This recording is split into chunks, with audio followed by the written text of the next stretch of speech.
কালা কালা কালা কালা কালা কালা কোল তালা কোল তালা কোল তালা কোল। এখন মনে হয় নামটা মানে মুখস্থ হবে মানুষের, এখন তো কালা কালা বলে ডাকে। দেখলাম যে খুবই পছন্দ করেছে, পাগলের মতো নাচছে, যেই শুনছে এটা। মানে মানুষ ওখানে ফেস্টিভ্যালে খুব গ্লিটার এগুলো খুবই চলে, ওখানে খুবই রং বেরঙের পোশাক পরা হয়। আমরা তো গানটা আসলে প্রচার, এটা তো 2 বছর আগে রিলিজ, গানটা তো সেভাবে আসলে মানুষ ওইভাবে শুনিনি সে সময়। তো না, এটা একদমই আনএক্সপেক্টেড। এবং আমি যখন আসার পরে আমি এটার ব্যাপ্তিটা বুঝতে পারলাম, আমি আগে বুঝিনি। ওখানে গিয়ে বুঝছি গানটা ছড়াচ্ছে, কিন্তু বাংলাদেশে তো একদম অন্যরকম ব্যাপার, এটা একদমই আলাদা। আর একটা বিষয় হচ্ছে যে আমরা যেহেতু গানটা ওপেন করে দিয়েছিলাম যে ঠিক আছে, কারণ যেহেতু মানুষজনই গানটিকে ভাইরাল করলো, তারপর বলছি ঠিক আছে তোমরা, যে অনেকে বলছে ভাই আমরা আপলোড করবো, এসে আমরা কাউকে বলেছি যে স্ট্রাইক দিব না, তোমরা হ্যাঁ করো।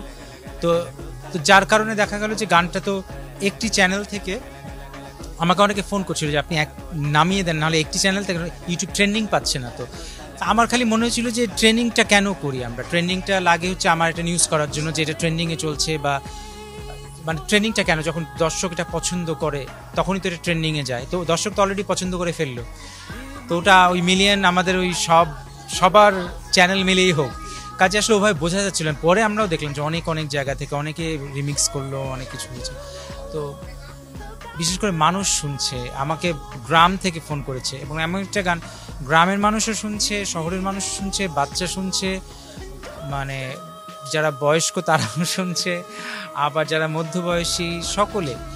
এবং গানটি যখন আমি ঈদে করি, আমার মনে হলো যে তখন আমি প্রথমে ভেবেছিলাম বাঙালি দর্শক এটা পছন্দ করবে না, কারণ অ্যারেঞ্জমেন্টটা তো খুবই ওয়েস্টার্ন। তো দেখলাম যে খুবই পছন্দ করেছে, পাগলের মতো নাচছে, যেই শুনছে এটা একদম বাচ্চাদের মতো। I think it's kind of like brings the kids out of them, you know. ওটা হচ্ছে যেহেতু আমি একটি দলে কাজ করি, তো দলের তো একটা ডেকোরাম থাকে, পোশাকের একটা ব্যাপার থাকে। আমি যখন স্টেজে গানটা প্রেজেন্ট করছি, আমরা এক ধরনের পোশাক পরি, আর ওটা একটা ফেস্টিভ্যাল ছিল। আপনারা যে গানটি দেখছেন আসলে ওটা আসলে কোনো মানে অ্যারেঞ্জ কোনো মানে মিউজিক ভিডিও না, ওটা একটা শোতে আমরা পারফর্ম করেছিলাম, এবং দর্শক এত মজা পেয়েছিল গানটাতে।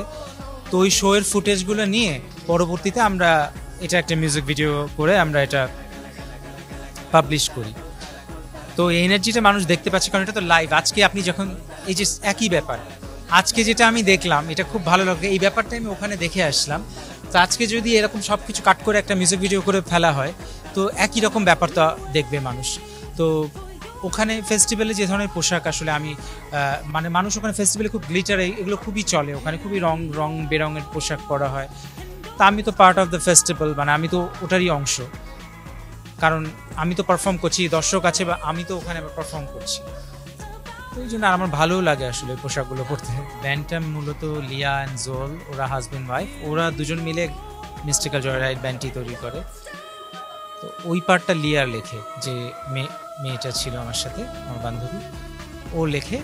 আর আমার বন্ধু জোল, প্লাস আমরা তো একসাথে কাজ করি, আসলে আমরা কলিগস, একই সাথে টিম বলতে পারবো। তো ও গানটার প্রোডাকশনের কাজগুলো করে। এখন মানে আমার নামটা এখন মনে হয় নামটা মানে মুখস্থ হবে মানুষের, এখন তো কালা কালা বলে ডাকে, কালা কালা কালা কালা। এটাই আমার মনে হয় যে এটা মানে নাম হয়ে গেল আমার, যে কালা কালা। তো এই গানটা দিয়ে মনে হয় আমার ফেসটা চিনলো।